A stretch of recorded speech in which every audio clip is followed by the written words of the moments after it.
ఈ రోజు నుంచి ఎవ్రీడే సిఆర్పిసి అనే స్కీమ్ కింద ప్రతిరోజు సిఆర్పిసి గురించి ఏదో ఒక విషయం మనం తెలుసుకోబోతున్నాము. దీని కింద ఇప్పుడు 1861 యొక్క ఇంపార్టెన్స్ ఏంటంటే ఇండియన్ లీగల్ హిస్టరీలో అదే సంవత్సరం ఐపీసీ వచ్చింది. ఐపీసీ అంటే పోలీస్ యాక్ట్ వచ్చింది. అదే సంవత్సరం సిఆర్పిసి వచ్చింది. అదే సంవత్సరం హైకోర్ట్స్ యాక్ట్ వచ్చింది. ఆ విధంగా 1861 నుంచి 1872కి మళ్ళీ సిఆర్పిసి వచ్చింది. ఆ తర్వాత ఇప్పుడు మనం 1973 మేజర్ మధ్యలో మళ్ళీ చాలా ఉన్నాయి. మేజర్గా తర్వాత 1973 వచ్చింది. ఇప్పుడు బిఎన్ఎస్ఎస్ వచ్చింది.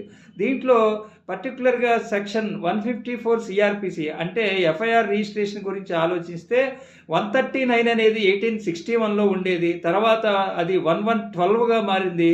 ఇప్పుడు 154 అయింది. బిఎన్ఎస్ఎస్లో 173 అయింది. 1861 సిఆర్పిసిలో డైరీలో రిజిస్టర్ చేయమన్నారు ఎఫ్ఐఆర్ని. 1872 సిఆర్పిసిలో బుక్లో రిజిస్టర్ చేయమన్నారు.